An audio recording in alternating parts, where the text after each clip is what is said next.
Welcome back to another episode of the Steel City Roundtable. I am, of course, Mark Kneebone. I am here with your lovely host, Natalie Snyder. Hello, everyone. How you doing, Natalie? Delightful. How are you, Mark? Awesome. Thanks for making it on another wonderful Sunday. It's beautiful. Yes. So, guys, we have a great guest for you. This gentleman I just met, but we have a lot in common.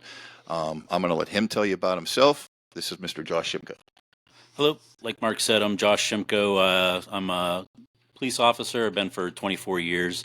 Currently with a local municipality here in Western Pennsylvania. My life kind of got turned upside down back in January of last year.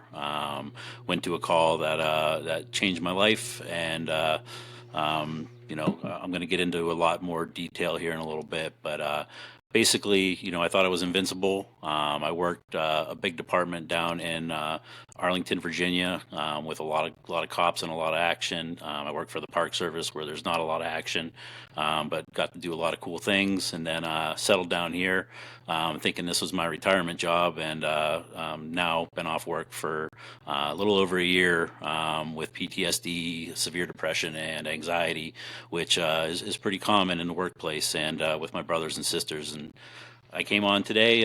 Thankfully, you guys invited me back on here today so I can share my story and maybe reach somebody out there that's going through the same thing and not really understanding what it is.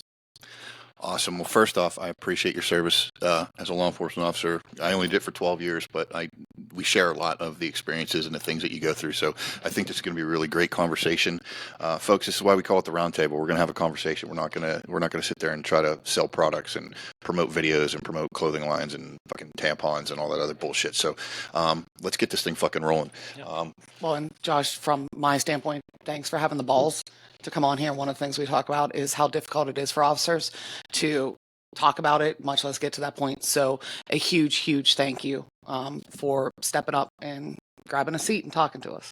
Thank you. Yeah, and like I was telling you guys before we jumped on the air here, this is my first time, actually publicly sharing my story to the world. All my friends and family, I'm an open book, so they all understand and know what I'm going through, but they don't really understand, and nobody can really truly understand, what we're going through, how powerful our brains are, unless you're actually going through it. So I know someone out there is going to be listening to this podcast later and be like, that's me. I'm feeling that same thing, and you'll be able to get help before it's, spirals down into maybe that dark place that some of us have been.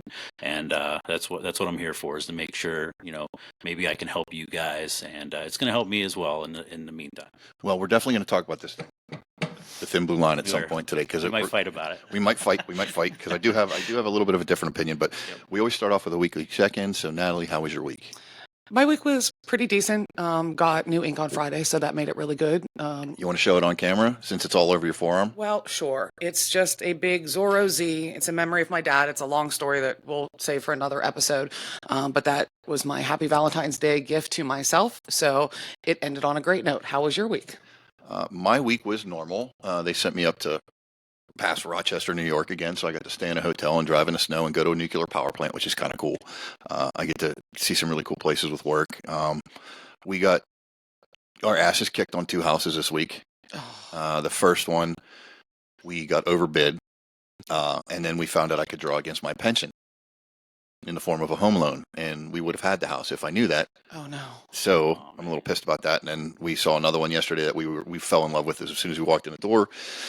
But it was an open house with like a revolving door. There was people in and out, and it was just like, yeah, that's not happening. So the search for a house continues. And folks, just let me tell you what: if you want to buy a house, just rent. It's so much easier. It's such a nightmare right now. But let's get this thing rolling. So, Josh, you said you work in law enforcement. Why don't you go into a little bit of your background in law enforcement? Yeah, so I started, I grew up in Kane, Pennsylvania, which is a small, town up about 2 hours north of Pittsburgh. Grew up in the country, so country boy, learned how to do everything on my own, how to take care of stuff and everything like that. I went to college at Slippery Rock University. So did I. Did you? Nice. Yep, graduated in 97. Nice. I graduated in 2002. So from Slippery Rock. Yeah, buddy. So I went through the park ranger program there. I wanted to be in law enforcement. There's law enforcement in my family, in the fish commission. So I grew up seeing like the outdoor type law enforcement, as opposed to like the front country or patrolman. So I went to school to be a park ranger with the National Park Service. I worked there for 4 years, 2 years in Colorado, a year in Virginia, and a year in Maine. And then after September 11th, I was in Philadelphia for 6 months on a detail, protecting the Liberty Bell. So, so I did a lot of cool things. I was on boat patrol in the Park Service. I was a firefighter. I was an EMT. Did a lot of cool things that a lot of people don't get to see or do. Live in the national parks and do all that cool stuff. And then I decided to jump into the police work because I was itching to do a little bit more. Applied for a police job. My buddy worked at a neighboring jurisdiction down in Virginia, so I applied for Arlington and got hired there. And that was a whirlwind. That was a fun job. That was me when I was young, jumping over cars and chasing people and living my best life as a police officer. So got to do a lot of cool stuff there. I was a corporal. I was a crime scene agent, so I did a lot of the crime scene stuff while I was working. Saw a lot of horrible stuff that, as a police officer, you're tough. You're ingrained to be tough. The academy, they're telling you, you got to go to that next call, suck it up. They're doing a little bit better now with that, but my academies and stuff were still the old school academies where, they showed you horrible officer shootings and stuff. And they said, if you can't handle this, you shouldn't be here. You got to stuff it in. So it's a stereotypical, hey, suck it up, buttercup. You're a man, you're a cop. You just deal with it and you don't have any feelings. that's how it has to be, We're trying. Yeah, there's a lot of interruption on this show. No, good. And just jump in because I talk a lot and I ramble a lot. But so there was that stereotypical, me training growing up, trying to be the tough guy. You don't show your emotions. You pack all that stuff away when you're done with the call. You put it in that little compartment. I always call it my file drawer. I did a painting with my filing cabinet down at the bottom of this like dungeon, and that's where all those bad, horrible things that you don't want to think about go into that filing cabinet. You forget about them until that filing cabinet bursts open one day and everything hits you. And that's kind of where I was in January. Well, I appreciate you coming on the show because what you're going to talk about is not the thing that people like to talk about. It's not something they like to hear because people like to think that cops are invincible, even though a lot of people think they're corrupt and they're bad, but they're not. 99% of all cops are good and have good intentions, and sometimes mental health can play a part in that as well. So when you came up here, did you become part of any like special teams with your department? Yeah, so where I work now, I've been off work, but I was part of the county ESU team or SWAT team. I did all like drone work, all the crime scene stuff. I was like one of the main lead crime scene guys just because I had a lot of experience from DC and stuff like that. I worked part-time for a little bit at another small department where, not much happened, but when it did happen, it was usually something crazy. So I was able to use everything I got, and I got my job basically where I'm at through the Park Service is my personability and being able to talk to people and caring. I'm that stereotypical police officer that got in a job because he wanted to make a difference. It sounds cheesy and sounds stupid. I wasn't the kid that was bullied in high school. I was captain of a football team. This is so familiar. I think we've had this discussion a couple We times. chatted about this. Yeah, so I wasn't stereotypical like that cop's an asshole. I truly care about people, and I wanted to do something that I could help people, and that's why I got into the Park Service because I could be a firefighter, which cops and firefighters, we have our little digs at each other. But I was a wildland firefighter, which was pretty awesome. I was an EMT, so I got to see that aspect that I've saved a lot of lives, and then as well as being on law enforcement. So let's go sideways here a little bit, away from what we started. We're going to get to the meat and potatoes of what you're going through. But you said something, 90% of being a cop is boredom, and there's 1% chaos. Yeah. And you said exactly that. Like, you went to a small department, but when shit hit the fan, it hit the fan. So it's like, that's just a steadfast rule about law enforcement. It is 99%, playing on your phone, sitting there taking a nap in your car, listening for the radio to go off, getting coffee. Oh yeah. Nobody does that. Yeah. Okay. I never did that as a cop. I never slept anywhere. Facts. Yeah. Yeah. So, what do you miss right now? Because you said you've been off for about a year. What do you miss most about being in a department? And if you say it's the people I work with, I'm going to throw up. So yeah, well, I mean, I can always say that, but it's really not. It's missing. I miss as weird as it is right now, just because I've been off work so long and I can't work right now, is missing just having like a purpose in life, just like having a job, whether that's at 7-Eleven or anywhere, having feeling kind of worthless and not having that. I miss that. I miss the job completely because I did everything I could to master it, and my whole life was geared towards that. All my accreditations and all my certificates were to be a better police officer, and then to have that literally like snapped off, at my neck last January, and sit at home steady, not doing anything, it puts a lot of damage on the brain. So being able to get up and have a purpose every day, and I'll get into that with my dog and stuff, really makes a difference. So I miss that the most. And we'll talk about this in a blue line. Maybe I'll open it up right now. My old job down in Virginia, there was a great camaraderie. There was true brotherhood where we all looked out for each other. We made sure everybody was okay. After every evening roll call, we'd go out. There was an Irish pub right next door. We'd go out and have a drink together. And if you screwed up a call or something, you had to buy a round. Or Drinking. if you really screwed up a call, you weren't invited that night, and you had to handle the next bad call, the next shift. So we all ribbed on each other. And in Pennsylvania, it just doesn't seem like that is as common here. There isn't that brotherhood, and I think it's just the atmosphere that's created here is, nobody hangs out really like they used to. You have your close few coworkers, but other than that, there's just not that strong bond. So I have a question for you, Josh, just before we get to the quote unquote meat and potatoes of stuff. Prior to January, was being a cop not only what you did, but who you were?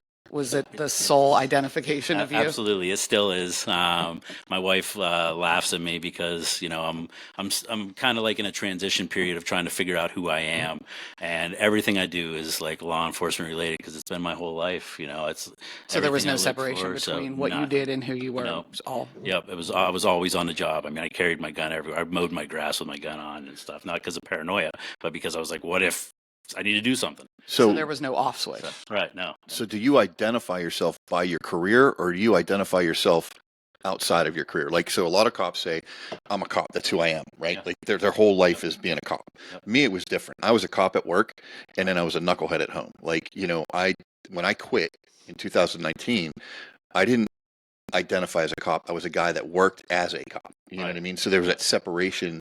Granted, it still didn't work for me. I still had a lot of problems. But, for me, it was that I wasn't identified by the job. I was identified by what I did in my life. Yeah. You know what I mean? So I was a piece of shit. Because I did a lot of fucked up shit. That probably saved you because I think I did identify as I'm a cop. And when I was off duty, I never brought work home, and that was part of my downfall. I never talked about calls or anything with my family. I'd come home and it was like it never happened, but I never was able to switch off that police officer.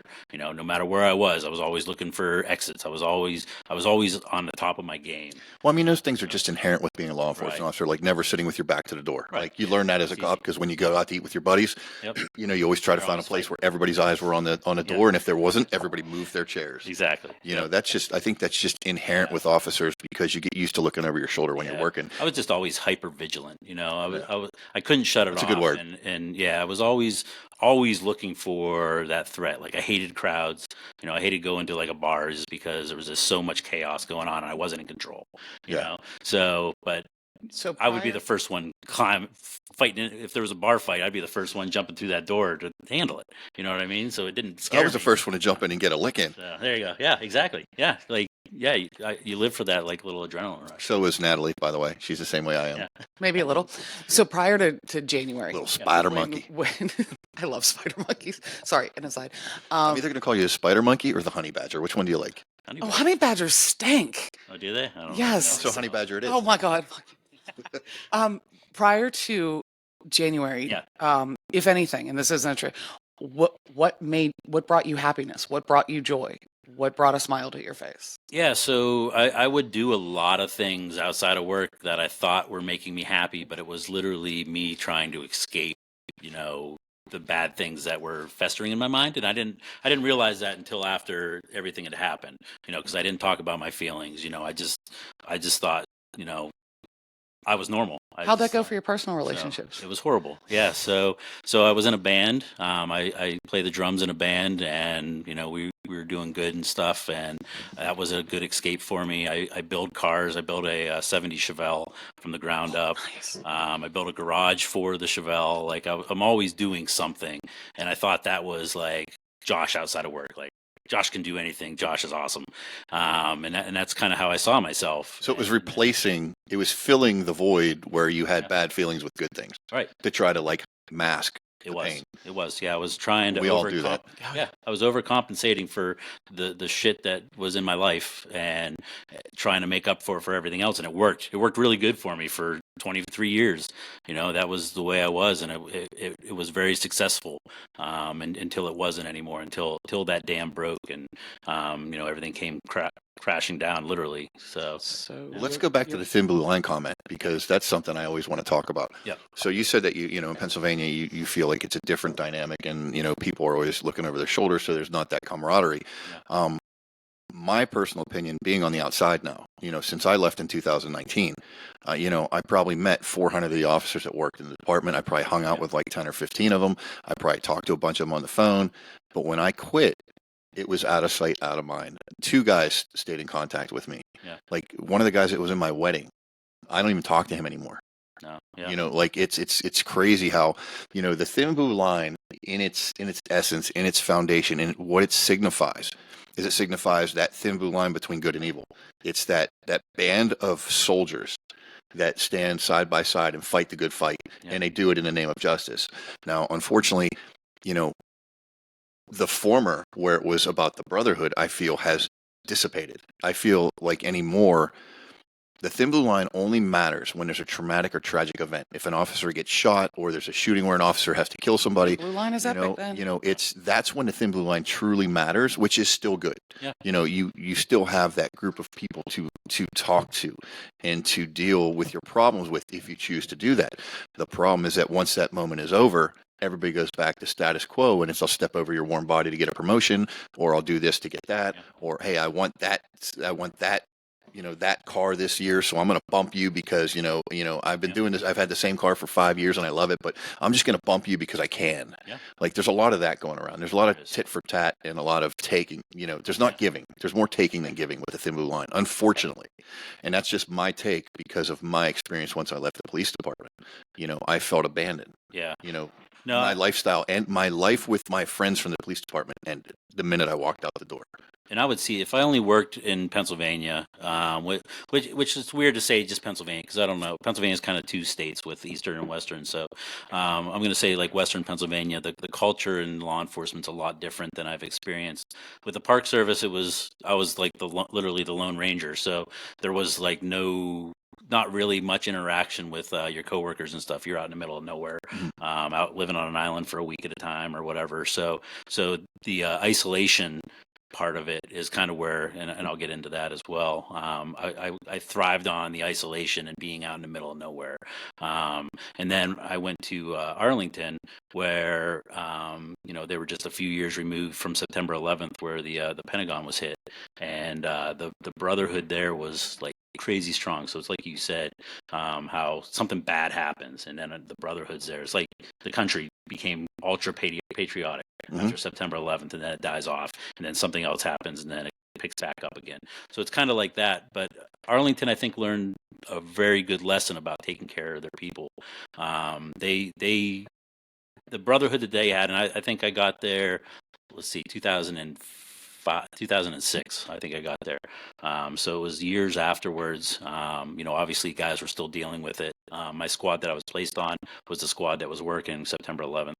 And so there were guys that I worked with that were impacted like directly from September 11th, saw everything.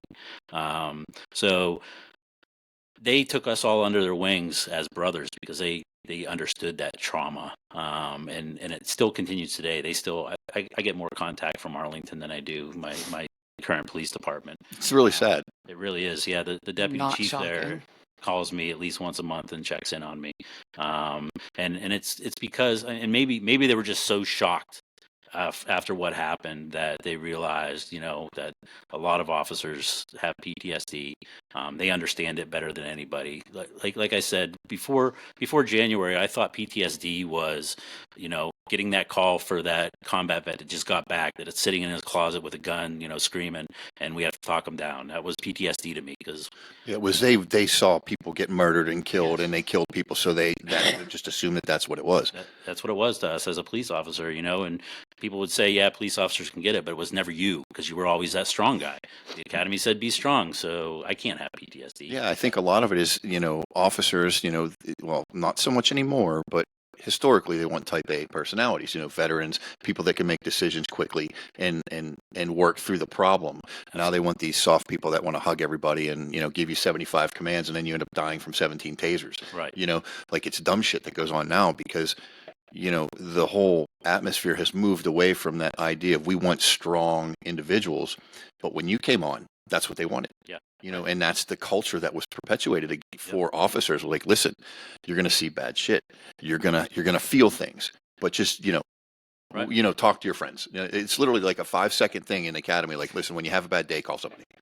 All right. Well, for what it's worth, I'm just going to get up on my soapbox for just a minute. God, let's change the camera just for the soapbox. No, we don't have to change the camera. We do it every I- time she goes on I- her I soapbox. my soapbox is wee teeny today, but having heard this from both of you guys, and I know Mark, you and I have talked about this, but like, at least with the county academy, we're trying. We're trying to make the cadets understand mental health stuff, trying to make them want to talk, trying to make them, I talked about one of them on here a couple weeks ago, but it's acknowledged, it's realized. But what I find really interesting about the three of us sitting here is all three of us have PTSD. All three of us have different triggers and where it stemmed from. And all three of us were the people where it's like, it happens to other people, not me.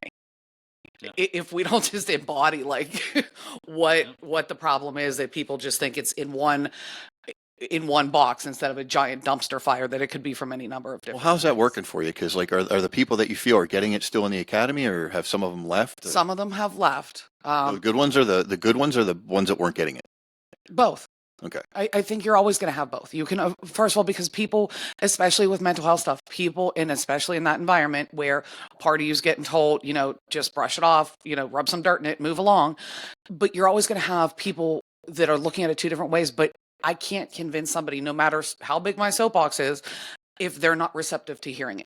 And you have that certain mentality of people, unfortunately, going into law enforcement, that you could talk a blue streak and they still don't care. They're going to be like, that's a bunch of bullshit. Yeah. We don't need to talk. We don't need to. And, and that's why I end up, because you can read the face, those faces when they're not listening. And I'm like, you don't understand. You, and I have pointed them out, will be the one that swallows your Glock in 10 years or when you retire because you have nothing else to do. I mean, I was there. Granted, I had the undiagnosed mental health and the alcoholism, but so you done with your soapbox? I'm done. Okay, good, because it's not about you. So, Josh, Oh, for the love of all things holy. let's get into it. What made you want to come on the Steel City Roundtable and talk with me and Natalie and put your story out there in the interwebs? Yeah. So the biggest thing was, I don't want anybody to go through what I've gone through. So I don't know what my identity is now. I don't know if I'm going to be a cop a year from now. I don't know who I'm going to be. So I'm struggling with those demons, but I do know that I still want to help people. And by coming on a podcast like this, I know that I'm going to reach somebody. Somebody's going to listen to this and be like that. I can feel what he's feeling, and I understand. And maybe I need to talk to somebody. Maybe I need to get a therapist, or maybe I need to talk to my wife and have some open communications. Or that call, I didn't think that call bothered me, but it really did, and maybe I should talk about that because we don't do that enough. We go on that bad suicide, and we act tough, which I did. So in January, I did respond to a suicide that broke me, and it was one of those situations where at the time I didn't think it was anything. You go, you handle it. I packed it away just like we're supposed to, act professionally. family was standing nearby, everybody screaming. It was a horrific thing, you know, and you got to do your job. So you do your job and you go through all the motions. You get back to the station, you're typing a report, and it hits you. You're like, this really happened, you know. And then I had to go to the hospital and take all the deceased photos and everything as the crime scene guy, and you know, it impacts you whether you think it does or not. And at the time, I didn't. So I started having nightmares, and those nightmares turned into night terrors where, you know, suicidal ideology and stuff started mixing in there, and I wasn't getting any sleep, and it was just pounding on me night after night, to the point where I became suicidal and put a gun in my mouth. And thank God I didn't, because Yes, thank God you didn't. there's a lot of hope there. There's a lot of people going through the same thing you're going through, and it just takes knowing that somebody else is going what you're going through to give you that little sliver of hope, because if they can make it, you can make it. So just understand that, you know, it may be the dumbest call, but it may be the one that breaks you. It doesn't have to be a suicide. It doesn't have to be a murder. It doesn't have to be anything. It could be just a car crash where it brought you back to your 16-year-old days where you rolled your car over and you got hurt, and it might mess you up. So talk about it and get out there, you know, and this is my way now of talking, telling my story, and making sure that the next person that does get their duty gun out, they don't take it that next step further. Well, let's backtrack a little bit. And like I said before the show, if I ask you something you don't want to answer, just tell me. Do you mind telling us about the call that changed your life forever? Yeah, I can. So it started. You know, there's always the department politics and the drama and everything there. So going in before that day, you know, my resiliency was down. You know, beat down between like the public beating us down for so many years. You know, your command staff doing whatever they do. So my resiliency had really gotten beaten up before this call happened. You know, I thought I was strong, getting up every morning, doing my thing, not realizing how vulnerable I was when I responded. So I got to work that morning, and my schedule is a little bit different than the rest of the department. So I get there, I do a lot of the overlapping calls and stuff just based on my schedule. I work 410s. Most of the guys work 12s where I'm at. So I got there. One of my buddies was like, "Hey, there's a dead girl somewhere out there." And I'm like, "What do you mean by that?" He was like, "Oh, there was a missing person call last night, and she's probably dead because she left all of her stuff behind." And I said, "Well, what was done?" And he said, "Well, we looked for her a little bit, but she's an adult, so you know she can do what she wants." So my department, in my mind, really, really failed this person, and it goes really deep. But that resiliency that was already beat down, you know, became animosity, where I was actually pissed off that morning. Like, you know, nothing was done, and you can always go back to that shift work. You know, every shift is like, this shift sucks worse than this shift, and this shift doesn't do anything, and stuff like that. But it's a culture that gets created because the supervisors don't want to call out overtime. The supervisors don't want to get yelled at for doing anything above and beyond, because the status quo gets nothing. Nothing happens. You don't get in trouble if you do the status quo. So, long story short, we did get a call from the family that they found their mom floating in a pond. I was one of the first officers there. I went into the water and got her out. When I grabbed her, she grabbed my arm. And I didn't think anything of it at the time. You know, you go through like 1,000 scenarios of what happened, but at the time I thought, you know, maybe she has some life in her. So I told the medics, you know, we need to work on her. So we're working on her on the shoreline while the family's standing there, you know, screaming, and you know, you're blocking everything out just to focus on the situation. We got her loaded up, and she went off to the hospital. And in my mind, I thought there was a chance. You know, I went back to the station. I'm sitting there stewing on it. I actually looked up online, like how long a person can survive in cold weather. It was January, so there was ice and snow. So I was really hoping that there was some life left in her until we got the call that she was deceased, and I had to go take the photos. So all that wrapped into one incident of my whole life. You know, I've gone to countless suicides, homicides. I've seen the worst of the worst in people and what people have done, and it never, quote, bothered me. You know, I was always able to pack it away. But because my resiliency was so down, there was no support, no no escape for me because I didn't know how. It all built up to that one moment where my brain was like, That's enough. "It's enough. Yeah, you're done." So let's backtrack. Now you tell me if I'm wrong, but like usually when you get a call for a missing person that's an adult, you make some phone calls, you go to the residence, you find out where they you find out where they tend to go, Yeah. and because they're an adult, it usually gets just solved in a report referred to detectives. If it was a juvenile, you would have the whole squad out there looking because they're not a legal adult, so they don't have the legal ability to just do what they want. Right. So inherently that is a flaw. It is. That is a flaw because, and I get it, a lot of times departments don't have the manpower to say, hey, listen, Josh, I want you to work on this tonight, tomorrow. I want you to go canvass the area everywhere she wants to be. They don't have the time. No. They don't have the manpower and they don't have the money because they take you out of service for 2 days and now that's one less officer to deal with the shit stick that might come down the road. Right. I mean, and personal opinion's big for me. What's your opinion of the way it was handled? Well, where I'm at, there's a lot of volunteers. We have a policy on it. None of that was followed. Like I said, I think there's just that stigmatism of calling out overtime for our sergeants to have to call out somebody like our detectives and stuff when she left her purse behind, her cell phone behind, her keys behind. She left everything in her car. Everything's indicative of a voluntary disappearance. And all they had to do was look in her cell phone because unfortunately, her juvenile kid searched her cell phone and saw what she was searching before she walked away, instead of us looking through her cell phone or a detective looking through her cell phone.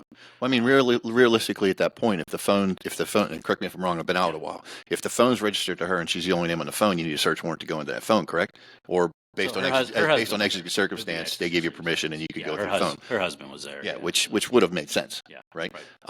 You correct me if I'm wrong, but I think a lot of this has to do with the fact that, in this day and age, over the last 10 years, law enforcement has gone so far down the sewer in the morale that somebody sees that call come across the MDT and goes, oh, she's probably dead. It's just another bullshit call. I'm going to go clear the report, get back in service. That's exactly unfortunately, it's that opinion. It's like, this is a waste of my time, unfortunately. Do you think that's part of it? I mean, correct me. Tell me I'm wrong if I'm wrong. No, it's kind of the attitude. It is a smaller department where not a lot happens. So there are a lot more resources. Like volunteer fire departments. We have drones. We have everything that we needed to make that a successful call. I just think that the command staff has made it so scary for supervisors to make a blatant call and say, yeah, this is just a missing person, but it's not just that normal missing person where they haven't seen their husband. Yeah, like Joe didn't come home from work today. Well, does he ever do that? Yeah, he sometimes goes to the bar. Right. Yeah. Yep. Yeah. So there was a lot more pointing to this one, and the supervisors just kind of dropped the ball, and the officers knew that because, like I said, the officer in the morning was like, "Yeah, there's someone dead," and it's like you said, that attitude of, we cleared the call and someone will clean it up tomorrow. So did anything, I just got to ask, because you said it a couple times and it strikes me, and I know we have all become in the system so jaded and so calloused where it didn't even register any shock in me, and that kind of concerned me when you're like, oh, the other officer said, someone's probably dead. And none of us react to that. And it's like, that's kind of scary in and of itself where, it was nothing shocking to you. It was nothing shocking to us to hear, and it just, that kind of speaks volumes right there where it was just like, this is just what we see. Yeah, I mean, I've seen people, that have a meat volcano for a head where they've taken a pistol, they shot through their jaw, and they get there and it's still spewing out of their head. And I'm like, just sitting there taking notes. Yeah. Like you become so desensitized. Yeah. You become cold and emotionless and without feeling. And it's not like you choose to do that. Yeah. This job, as a first responder, and I'm going to speak from law enforcement because I always say it, that's what I know. I think that over time, you get so beat down by all the political bullshit within a department, all the media influence, all the reaction. Why does it's this fucking thing keeps doing a thumbs up? But everybody becomes, it becomes routine. You expect to see bad shit. You just expect it. So like when it comes up, it's no surprise. Right. And then that, for me, that's a really key indicator that someone is probably suffering from PTSD. When they stop caring, Yeah. Because it's a character thing, right? Like if you've worked with Steve, this guy Steve, and he's always like jovial and he's fun and he's always up and about and he's always making cracking jokes and he's the guy you want to be around, and then all of a sudden he becomes this robot. Like that's a sign that something's wrong. Yep. That's a sign that there's something going on with that individual that you should probably pay attention to. Yeah. Or if he was a robot before and is now all jovial, people think jovial indicates good things. Any large character change. Yeah. So sorry, guys. I got to kind of mom for a second. Go ahead. Yeah. What to circle back? Soapbox. Putting our guest back in the spotlight and not you. So what got you to talk? What changed? What happened? So I got a good therapist right after I got diagnosed with PTSD. He's former law enforcement, so he kind of gets it, and I was able to open up a little bit more to him than I was anybody else. How long was that after January? About a month, a little bit more than a month after. So probably I would say 2 months afterwards. So I sat home for a long time alone. My kids were in school, my wife was at work, so I sat home just absorbing this horribleness for 2 months. Dwelling in it. Yeah. Really dwelling in it, right? Playing it over and over. With no sleep, and I was literally going crazy because I couldn't sleep. I was scared to death to sleep because I'd have those nightmares, and I still do. But now I know that they're nightmares, and back then I couldn't. So about 2 months after the whole process started going, there's a thing in Pennsylvania called Act 59, which kind of protects us with officers with PTSD. It says that the department shall provide you with treatment or a diagnosis within 10 days, and then a treatment and administrative duty if you're diagnosed with PTSD. So I relied heavily on that to make sure that I was going to have my job, because the stigma of an officer having PTSD is, I mean, it's a life sentence. You can't do your job anymore. Right. Yeah. And now knowing what it is and understanding it a little bit better, I understand that I can do the job still. I'm just not who I was. I'm not that invincible person. I gotta be able to breathe through it and deal with everything.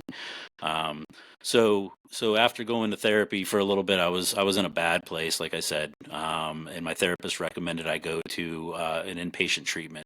So I was down in Florida for 2 months. For 58 days, I spent in treatment, which saved my life, because I realized that there's people out there that are going through what I'm going through, that understand what I'm going through, even though they weren't at that scene or anything, whatever that happened. I understood that there was that brotherhood, and most of them were military guys that I became best friends with, that gave me that insight that I'm not broken, that it's okay, that people feel this way, and that you can get some help, and they're there to support you, and that's what we're here. And I think that's what a great thing this podcast does, is reach out to those people that maybe don't understand what's going through, or they are having those nightmares and are on that ledge and don't understand it. Just understand that that's normal, and it's okay to feel that way. As long as you don't go through with it, it's okay to feel suicidal. As bad as that sounds, it's okay to feel that way. It's better to feel than not feel. Exactly. Feel it, but don't do it. Just know that there's hope out there, and that the next day might be shitty too, but the day after that might be really good, or might be the day you win the lottery. Who knows? There's hope out there. So, don't pull that trigger. Just know that it's okay. Police officers have a very, very high suicide rate, and it's because they take that step and they don't realize that there is life outside of law enforcement, and it isn't all about the job, and you are a human being, and we're pretty damn strong human beings with the shit that we deal with and put up with. We're strong people, and you may feel weak in that moment when that gun touches your head, but just understand that you are freaking strong. You've made it to this point, and you're going to be okay. Do you feel a huge part of what you were feeling was because you felt you had to do this alone, and you didn't want anybody to know that you were suffering, because you didn't want people to think less of you, or to not trust you, or to think that you couldn't do your job? 100%. I was the guy. I mean, everybody came to me for questions, like supervisors, everybody would come to me asking me how to do stuff. I was like the guy. So I couldn't show any vulnerability. I was a firearms instructor. I taught everybody, how to be battle ready when they needed that split second decision to be made. And everybody looked up to me for that. So to be vulnerable was really, really hard. That crushed me as much as knowing, not being able to sleep and stuff. Just being crushed and feeling like I was meaningless now, and not having that shield that I thought I always carried. So at that point, your vulnerability felt like a weakness. Felt like a Absolutely, hole. yeah, it still does. But yeah, but I know that there's hope out there, and I know I'm going to end up being a stronger person through all this. So Clearly, you already are. so yeah, I mean, doing stuff like this helps a lot.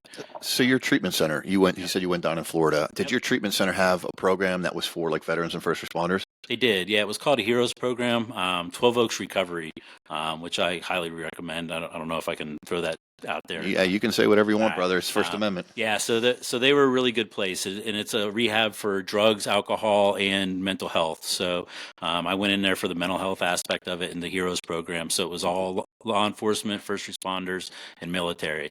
And it took me about a week to realize, that I'm going to be okay and that I'm a human being, because at the beginning, I was in that bad place, and once you start talking to other people, like other law enforcement officers and the military that have done horrible stuff as well, and that they're going to make it. It gives you hope that you're going to make it. And then, I keep in touch with most of those people, even some of the worst people that weren't in the Heroes Program, like just the regular crackheads off the street. Oh, man, I've befriended a federally indicted drug trafficker. Yeah. Like, seriously, we should have hated each other. Right. Yeah, and when you're in that place together, there's some people that are just in that place because the court orders it and stuff, and they're Yeah, they don't really care about getting a well. lost cause. But Yeah. the ones that care and are there for a reason, really care. And there were a few that didn't like me because I was in the Heroes Program. They were like, "You're them," and I talked to a few of them, and changed their mind on attitudes on law enforcement, letting them know that we aren't all that guy, that tough guy that rips you out of the car and wants to search everything and do whatever they can to push that line. So I gained a lot of friends, and I gained a lot of respect for law enforcement down there, which kind of led me to this point where I want to share my story and I want to get it out there to everybody, because it's not just law enforcement. Like Natalie has PTSD. She wasn't in law enforcement, and it's out there. And in December of last year, or 2 years ago now, I would have laughed at you and said, if they said that I could be broken the way I was, and I'm not broken, but to be broken down and have your brain be so powerful, it doesn't have to be a suicide. It could literally be, anything. Our stressors are all different. Being on the SWAT team, I lived for kicking in that door and not knowing what was on the other side. That was adrenaline and stress that I thrived on, which most people can't do. Other people, maybe it was that car crash when they were a kid, and somebody died, and it comes back. It comes back to haunt you when you least expect it, and that's PTSD. And you need to get help for it, and make sure it doesn't go downward spiral like I did. And it doesn't take long. It took me 2 months to get to a really, really bad place, and maybe knowing more about PTSD and being able to reach out and understand that I'm okay, and this is something bad I'm going through, but I just need help. That's one of the huge things that we try to get across here is that, excuse me, if you're first responder, law enforcement, paramedic, fireman, if you're in the military, like if you're suffering, there are programs at rehab facilities, a lot more than you would expect, that are geared towards veterans and first responders, where, you do your group therapies together, you bond together, you have that similar background so you can understand what each other's talking about. You can be completely blatantly honest, and these guys and girls aren't going to judge you in these programs. Like, a lot of times, first responders and veterans don't want to go to rehab because they have that opinion, like, I'm not Joe the crackhead. I'm not Tom the alcoholic. Like, I'm not them. I'm different. Well, right, but how do we? I mean, these programs do exist. It took, something really bad. Your rock bottom, Mark, had a basement. My rock bottom had a basement. Josh, I don't know if your rock bottom had a basement too, but like, how do we get? And we talk about this. And Josh, please, hopefully, you'll have some. Obviously, by talking about it, obviously, by you sitting here. But how do we change that mindset? Not just with officers, but everybody in the CJ system. Just since that's the Doing shit like this avenue we live in. How do we get them willing to talk? How do we get them willing to listen? How do we break that back asswards theory of, you're a whiny bitch because you're saying that something's bothering you. How does it ever get broken? I don't know if it does. I mean, it's got to start. It's got to start with the way you're brought up and everything like that, and being able to talk. And since this, I've realized as a father, I didn't let my kids talk enough. I was the father.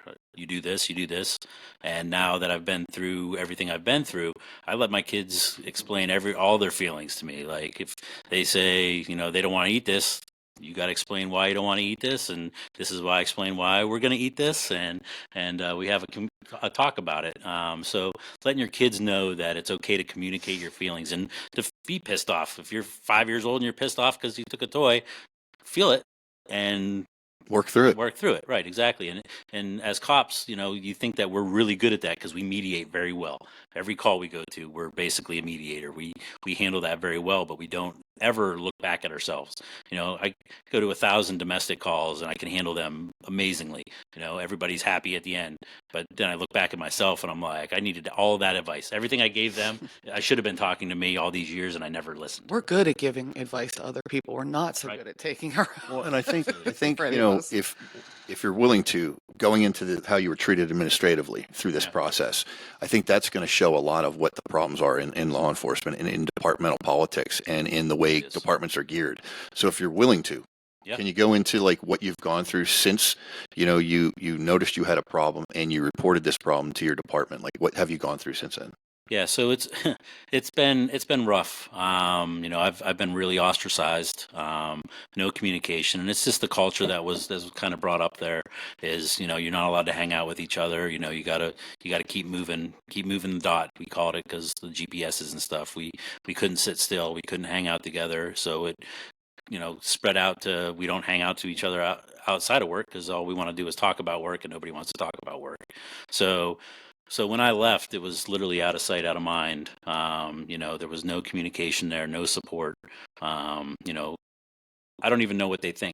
I haven't talked to them. I don't know what any of my coworkers, like some of my best friends that I would have died for. I mean, I would have died for any of them. But what they're hoping is that you just go away.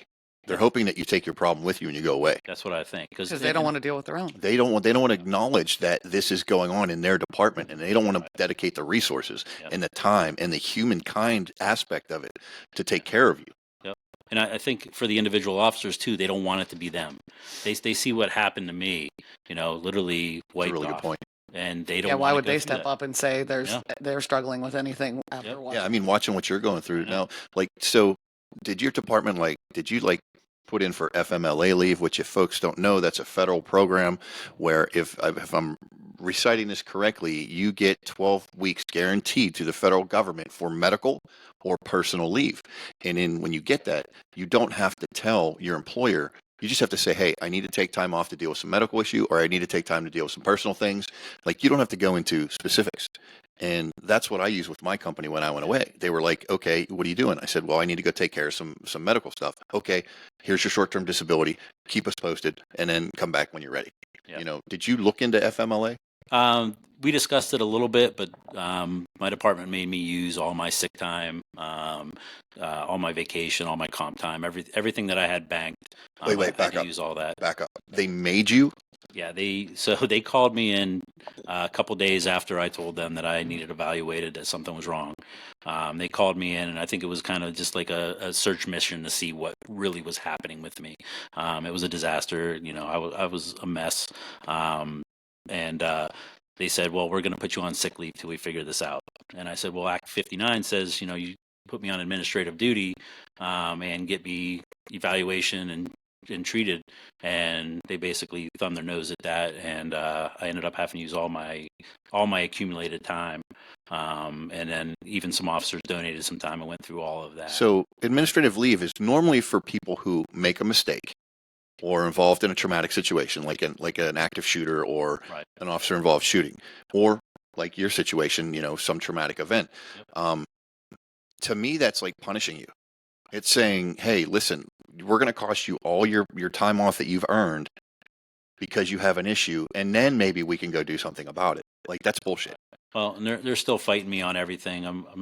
I'm still fighting for workers' comp and everything, and not having that closure of knowing what my if I have a job there anymore.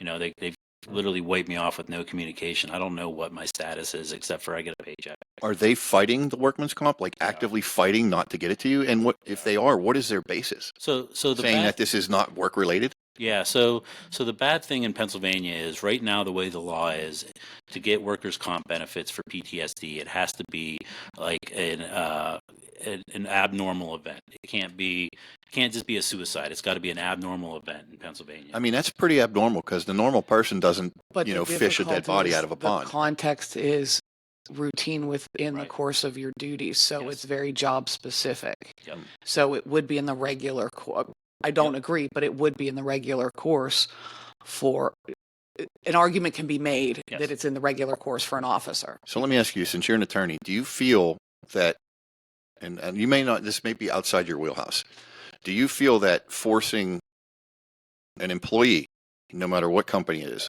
who comes to you and says, listen, I have something going on with me mentally, I need to take care of it, do you think it is within the realm of normal practice to tell you, hey, listen, you got to burn all your days before we do anything to help you?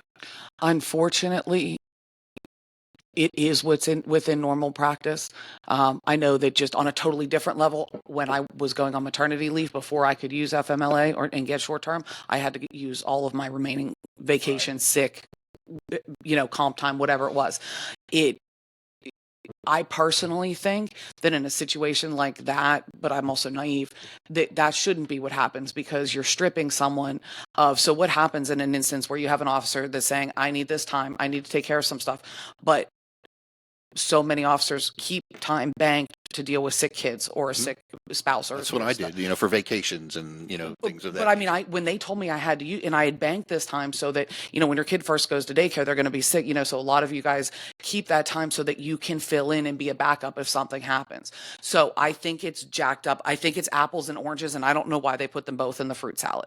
I think they're two totally different things. I can see at most say use part of it. I don't think any employee, especially one that's trying to become a better employee, should ever have to burn so that they have no safety net under them.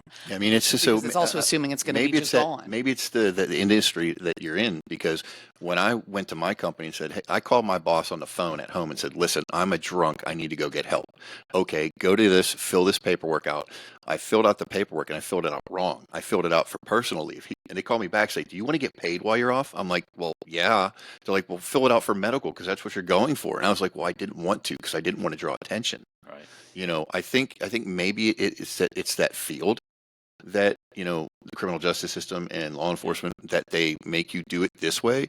I think it's completely unfair because this department, number one, would have saved them a lot of hassles because you would have had 12 weeks to get treated, and probably, I would say normally you would probably be okay to come back to work afterwards because you would have dealt with a lot of the shit. Now that's not 100%. They don't want to deal with it or acknowledge that it exists. They're spending so much more money with someone on administrative leave, paying them a salary over the course of a year, where this could have been dealt with. Because it's the one time where departments don't care most about money. They care most about their soapbox of officers don't have mental health struggles, period. Well, this is for whatever department you work for, and the departments that do this shit, get your head out of your ass, because all you're doing is perpetuating the problem, and you're making these people suffer even more, and then they're going to have longer lasting damage because not only are they dealing with the traumatic situation, now they got to deal with the idea that their department fucking left them out to dry.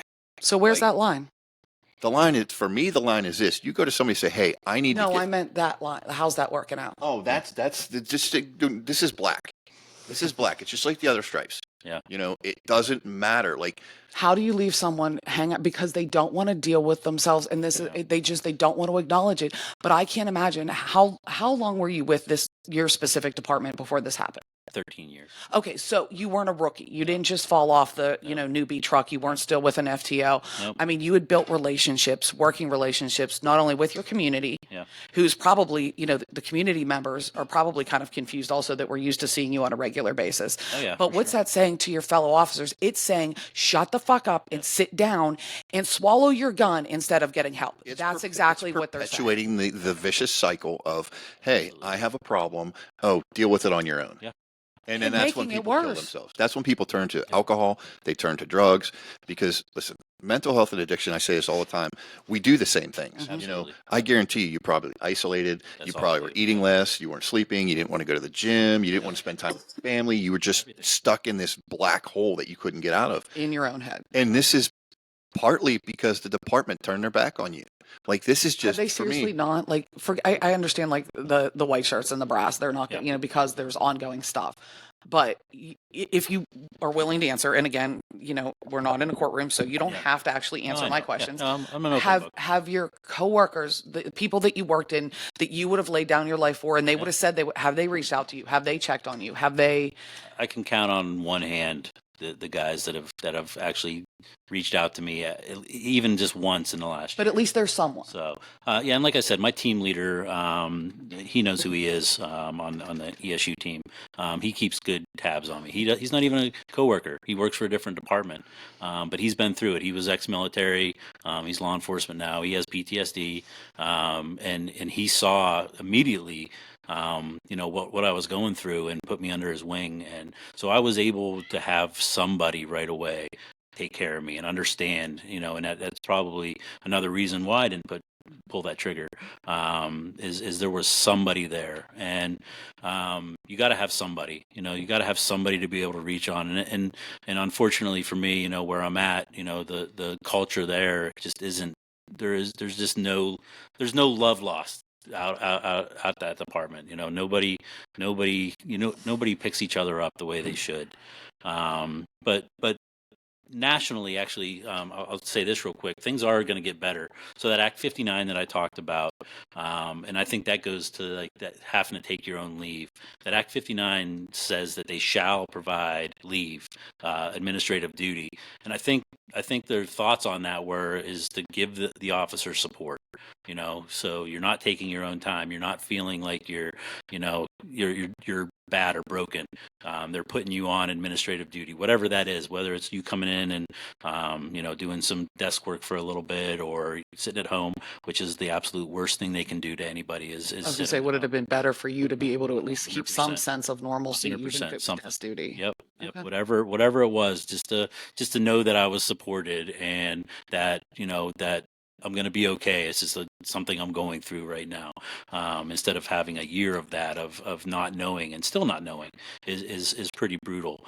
But so that workers' comp thing that I talked about, where it has to be like an extreme event, that's changing. A law just passed last, I think it was September. So it goes into effect this September coming up, where it doesn't have to be. So anybody after September of next year, if you're diagnosed with PTSD, you're automatically given workers' comp for 2 years. So That's good. They It's just good the changed that government's law. doing something about Good it. news. Yep. So that's the state of Pennsylvania. A couple reps we were actually in contact with for it, help get that passed. So there's hope out there, and there's protections out there to let you know that you're going to be okay, and that you're not going to lose your job, and that you're not a broken officer, and things will get better. So the thing the attitude's slowly changing, and hopefully it changes faster than losing a few guys between now and then.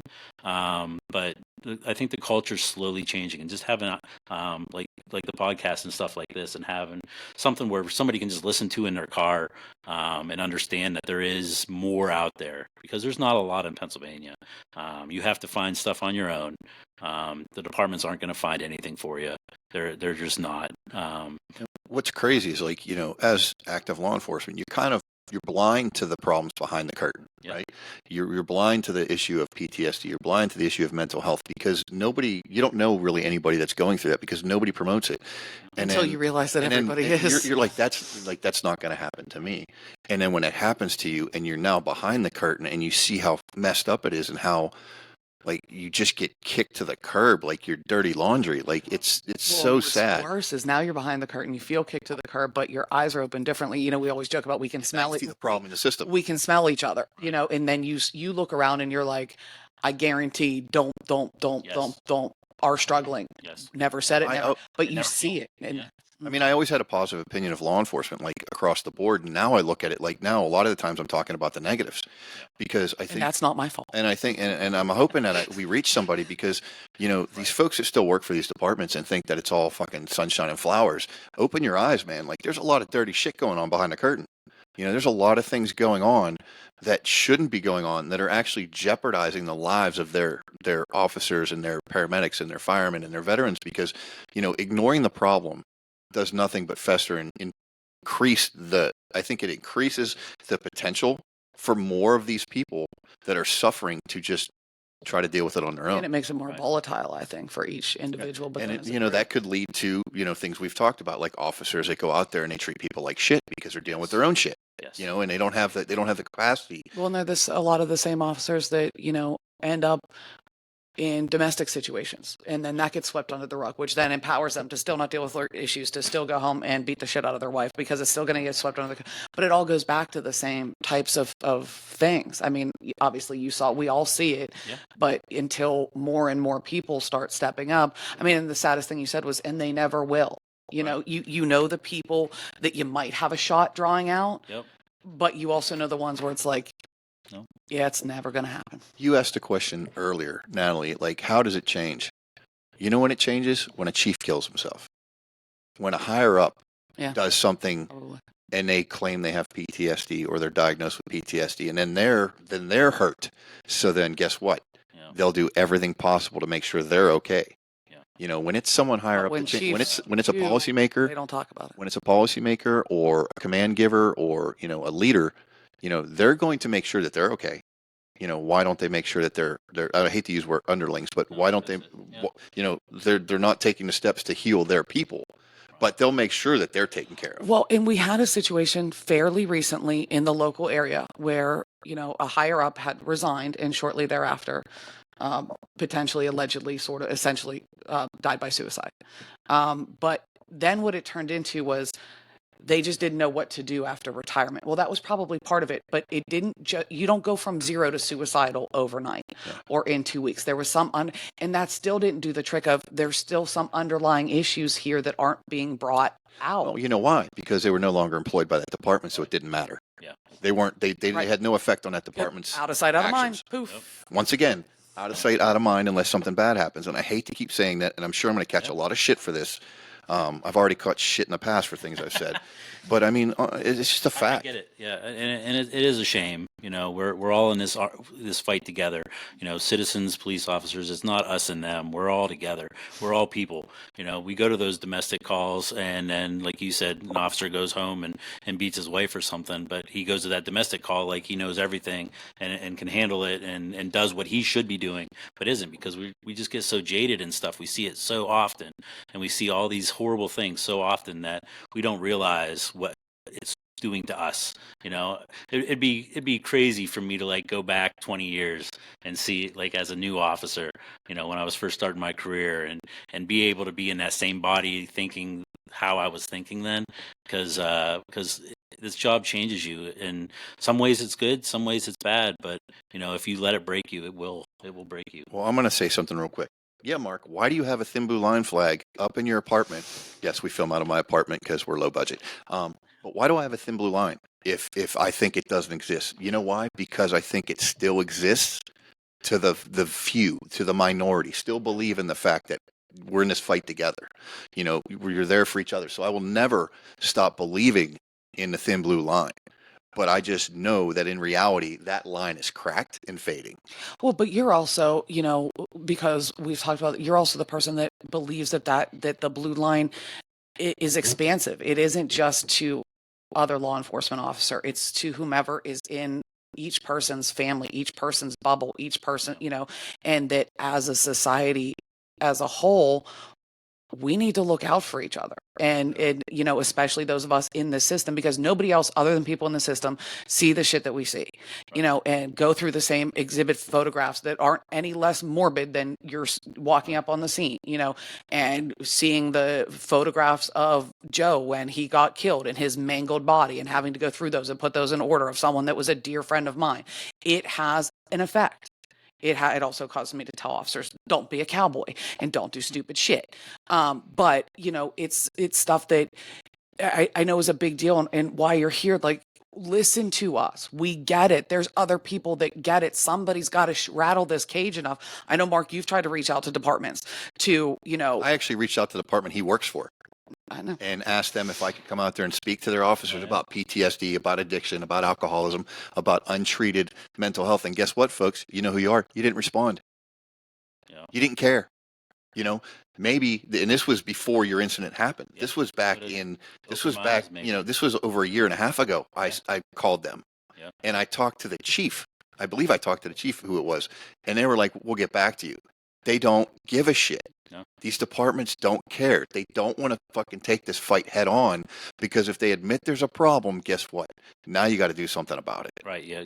That little hole in the dam becomes the dam's washed out, because, like you said, I know guys there that have PTSD and they won't. I mean, who doesn't? So I know. Who doesn't in that field? Who doesn't? Who hasn't seen somebody kill themselves? Yeah. I think that every law enforcement officer, to an extent, if some. you've been on this job longer than 5 minutes, has some form of PTSD, because there's no way the human psyche can see numerous dead bodies and just be okay with it. Right. Yeah. Well, then if the thing, we know this. Okay, so the white shirts, the higher ups, that we're not going to, a collective we, are not going to make any headway with them.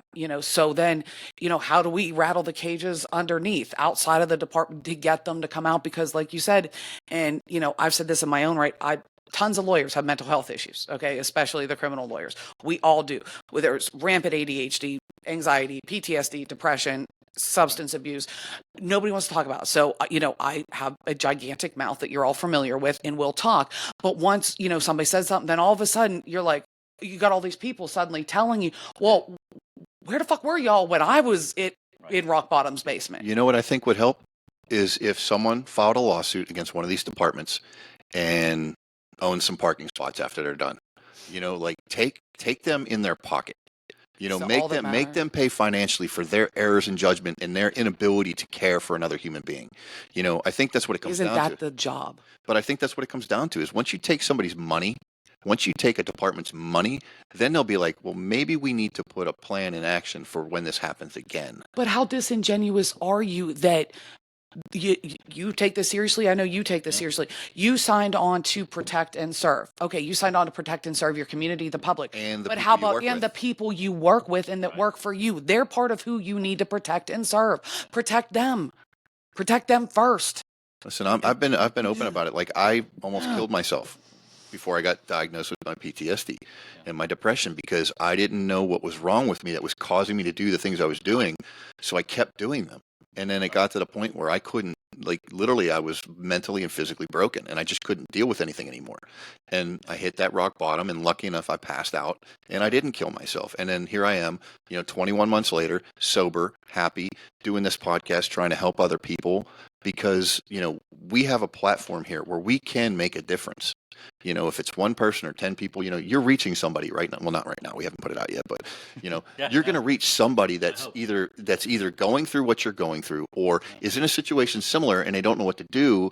Now, unfortunately, they're going to see the negative of it, and maybe that says, hey, I'm not going to do anything because I don't want to be, no offense, I don't want to be Josh. Like, I don't want to be in that situation. For sure. But maybe it gets somebody to like push back against the system.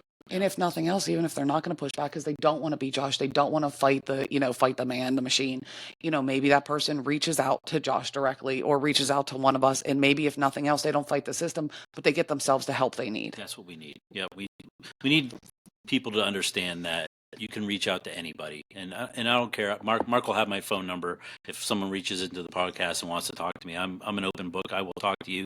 You can call me at 2:00 in the morning when you're sitting in that cruiser, and I will talk to you till my ear falls off. But just know that somebody out there has been what you've been through and has made it. All right, so you're not fighting this battle alone. I might not understand what you're going through, but I've been there. I've been in that seat where you've been. So reach out to somebody, whether it's a friend, whether it's a coworker, whether it's a stranger on the street. If you see some homeless guy and just start shooting a shit with him. You Well- know, you may he may give you that little sliver of something to make your day a little bit better. Don't keep it inside. You know, we as police officers bury everything, and at some point it's going to come out. And you may be lucky enough to retire and not have it ever come out, but I think for the majority of people, at some way it's going to come out. And hopefully not in the worst way, but just reach out to somebody, talk to us, listen to these podcasts, and know that there's hope. What resources, if any, were available at the department you're at for this situation, and did you utilize them? There's like the EAP, so you can reach out. There was never anything that like was given to us. It would have to be us taking that step, you know. So Which is screwed up in itself. right, and it would have been amazing if you would have came in and maybe, you know, before I was at my breaking point, been like, oh, that I can relate to that. Maybe I need to start talking to somebody. You know what I mean? Maybe that would have saved me. And that's huge, you know, to be able to do that and get out there and reach that. But as far as resources, you know, there's a million therapists out there. You got to find one that's good for you. There's a bunch of stuff online. You know, there's the suicide hotlines. There's the cop line, 1-800-COP line, I believe it is. It's a police-only suicide prevention line where you actually talk to. It's mostly retired police officers and stuff that have been through this. There's you know, as like Mark said, it's kind of scary to go to rehab, go to an inpatient facility, but it opened my eyes to a lot of stuff. If everybody had to go to rehab just for like one stint as a police officer, I think the world would be a better place, because you'd see the other side. Plus, you'd realize that there is that blue line. It exists. I know you don't think so, Mark, but that blue line is always there. One time, maybe twice. Yeah. Who knows? So let me go into this. So, you know, in 2017, I tried to get sober. And I went to my department, and basically, you know, they were like, "You're not sick enough, you know, to get the treatment that I needed." Oh dear. Yeah, basically, that's what it turned out to be. It was like, "You're not sick enough, Unbelievable. so like, you know, we're not going to give you the full, you know, treatment." Yeah. Yeah. I mean, this is amazing that you're doing this, and it's sad that you have to. For sure. I would never in a million years. You know, I should be at work right now. You know, I didn't think that this would ever happen to me. And for all of you that don't think it'll ever happen to you, you just don't know. You're not. If you can control your brain in that way, please tell me how. Because when you go on that next call that breaks you, you know, it's too late. So reach out for that help, and you know, don't be afraid to be that guy. You know. So When we kick this thing off, total brain fart. Yeah, I forgot what I was going to say. It'll come back to me. So, you know, the rehab did a lot. Did they do like a bunch of different therapies down there? Did they do anything special that you think like really contributed to you starting to heal? The biggest thing was the camaraderie. Like I said, it was a lot of military guys, which I've hung out with military guys my whole life, but the ones there, you know, had been through some really bad stuff, but they were still arguing with me that, you know, they saw some stuff that was compartmentalized and they have to deal with that. They were like, you've been doing this for 23 years, every day of your life, and seeing the worst of the worst, you know, and we're trying to argue who's got it more screwed up. Who's more fucked up? Yeah, which one of us is more messed up? But just having those conversations and knowing that, you know, as police officers, we go through some bad stuff just like military does, and we're all family. You know, we're all cut from the same cloth, and just having that camaraderie and being with each other, people that are going through the same thing. You know, put yourself in that room with that guy that's going through PTSD. You know, call me up. We'll go have a coffee. Put yourself in my place and bleed it out. Let me know what's going on, and Be human. Yeah, exactly. Yeah, be a human for once. Yeah. Well, I'm going to differ with you on one thing. Okay. I do believe in a thin blue line, as I clarified earlier. I just think it's broken right now, and I think it needs a lot of rehab, and it needs a lot of trauma care to get it back to where it needs to be. And I think this is a good step to doing that, because anytime, you know, someone in your shoes, in your profession, puts their reputation and puts their life and their personal struggles on the line, you know, somebody's going to see that, and somebody's going to go like, you know, I have that problem, and maybe just maybe, you know, people start to give a shit about each other again. Who knows? Maybe if we do this enough, we'll help push that. Yeah. But you did say in the beginning that, you know, one of the hardest things you've had to deal with is trying to figure out who you are and what you want to do with your life. Well, brother, I'm going to tell you this: you're a fucking warrior. So You I are appreciate 100%. that. Yeah. And, law enforcement doesn't define you. It's part of who you are, but you are Josh Shimko. You're a man, you're a father, you're a husband, and you're a guy that's fighting a good fight. And you're gonna be successful in whatever you decide to do, whether it's tattooing or music or, Right. I don't know, maybe the next Magic Mike. I don't know what you're gonna do. Sure. But I mean, I think, and coming from my He's my experience, vote. like I had to reinvent myself when I quit. I had to reinvent who I was. It wasn't that I was like, identified by law enforcement, but it was 12 years of my life, 70 hours a week. Yeah. And when that's gone, there's a void. And the only advice I could give to you is to fill that with good things. Yeah. Fill that with things you want to do that you've put off. Fill that with family time. Fill that with, reconnecting with friends that you haven't talked in a while. Just the best way for me to heal from that huge missing portion of me was to fill it with all the good things I could find. That's great advice for everybody. And I would say do it sooner than later. Like find that, say tomorrow is your last day of work, something happens, you can't work tomorrow. Find that thing now that you can transition to, because I didn't, because law enforcement identified me. That's who I was. I envisioned me being, that 70-year-old patrolman that they had to kick off. We're trying to drag you. Yes. Yeah, they're trying to drag me out because this is my life. You can't take me from Instead what of putting I do. that foot in your back and saying, have a nice ride. Right. Yeah. Well, So I think, Mark, to piggyback on what you said, and Josh, what you said, we talk a lot about this, and you're hitting on it too. And it's always been a big thing for me is when I finally learned to separate who I am from what I do. yes. And there are two different things. But Josh, what I can say to you is, I mean, aside from the fact of being a total badass, being willing to come on here, I don't know what your future holds. I don't know if you will continue to be an officer, but I can say if you are back out on the street, from my perspective, you will shine above and beyond and be a much better officer because you've reconnected with your humanity, though in a shitty, terrible, awful way, in a way that should never have had to happen. But I wish people to go through bad, terrible things. None of us do. No. But I wish there were more officers out there on the streets that took the chance, were vulnerable, addressed their problems, got through it, not with regrets, but just to learn from it. Because I think that, you're exactly the type of officer I would want to see on the street because you get it. Yeah. Well, and also, if you don't know what you're going to do with your life, there's a company out there I know of that doesn't make any money. Oh yeah, it's us. Right.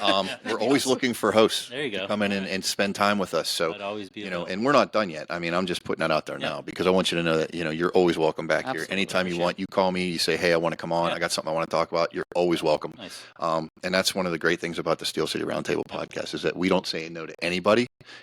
We want everybody on here because every story matters and every story has the potential to help someone else. Absolutely. And that's what we're founded in, and, I keep saying how sad it is. This really depresses me that you have to go through all this shit to take care of something that's a no-brainer. It makes you a better person if you treat what's going on in your head. Right.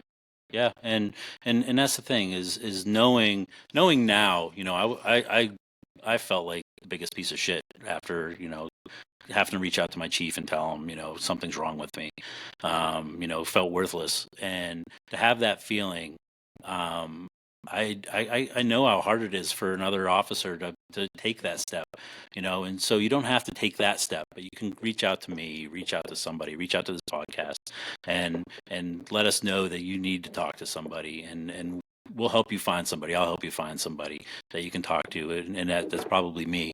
I'm not licensed to do it or anything, but we've been through the same stuff, and I'm here for you.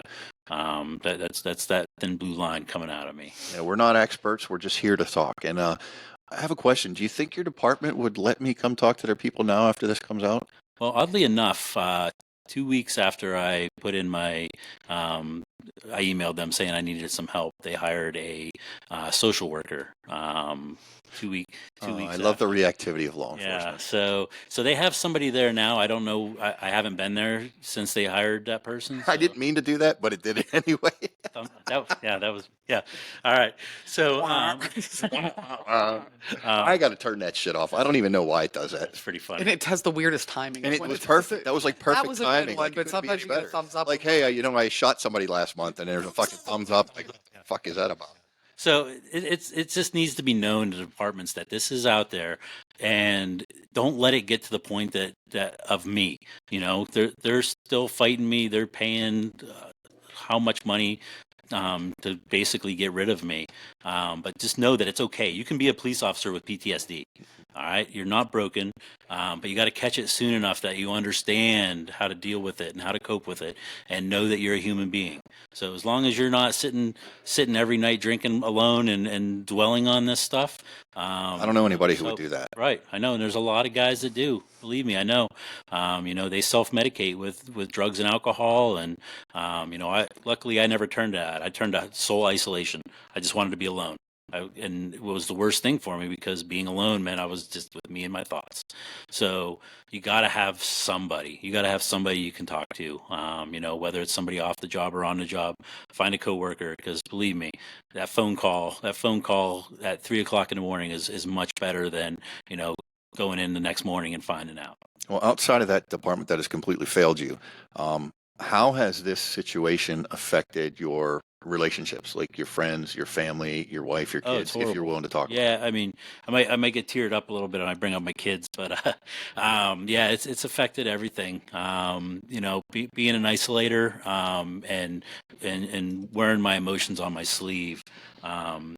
It's tough. I was always the tough guy when I got home. My kids, they still look up to me, but I was crying a lot, isolating a lot.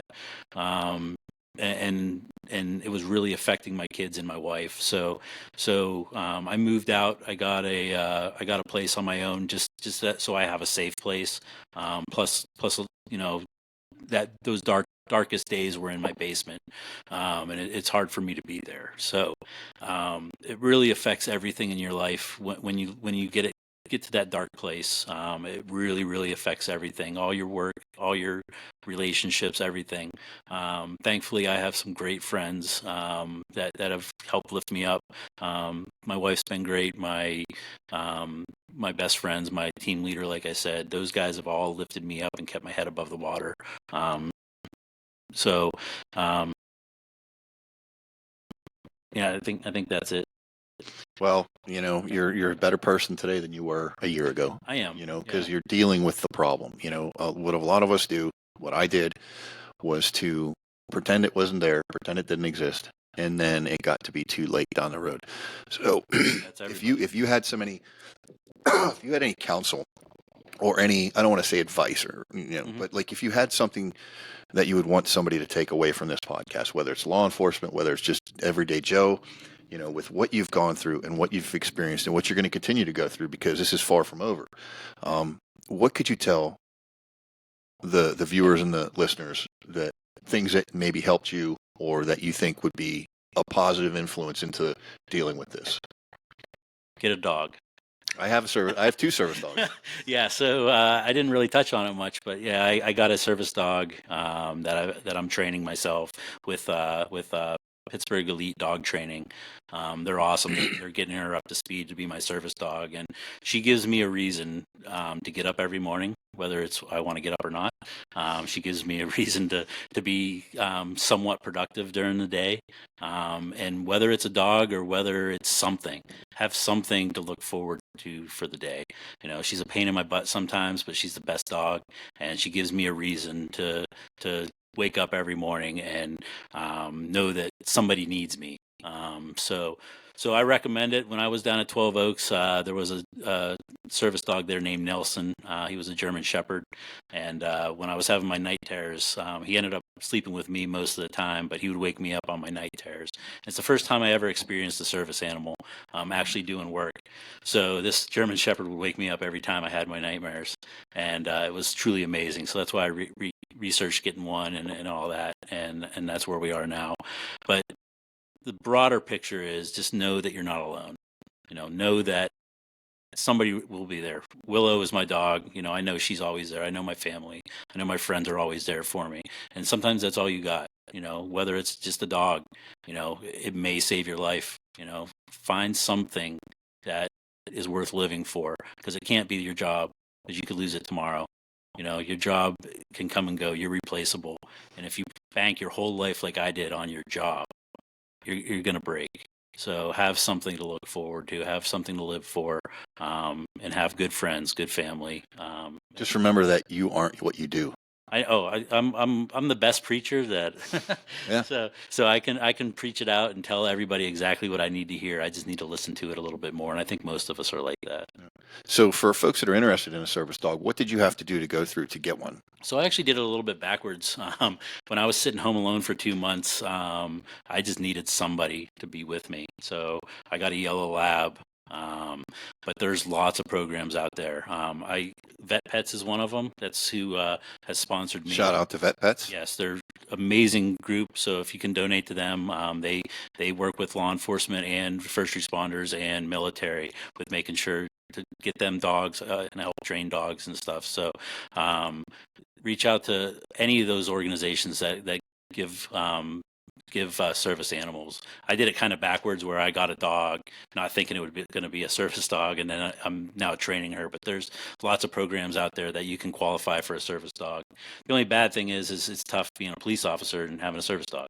So it's kind of one of those things. But if you just have it as a companion, that's just it doesn't have to be a service dog. Yeah, like I have emotional support animals, which aren't they're below the service dogs. Like you not necessarily take them into work, and like there's a different regulations because the service dogs are trained to be service dogs, so they have a lot more forgiveness within governmental policy.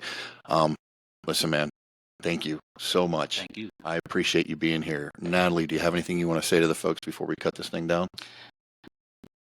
No, but thank you, Josh, for being here, for stepping up, for preventing someone from finding the basement you found. So thank you.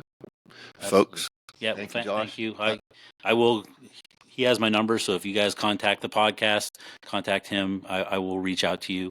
I don't want to put my number on here because it'll be for everybody to see, but Yeah. I would normally do that. But if you know me, We sell your information. so yeah, exactly. So if you We know gotta me, make money somewhere. if you know me and know how to get a hold of me, like I said, I'm a local municipal officer. A lot of people know who I am. Reach out to me, find me.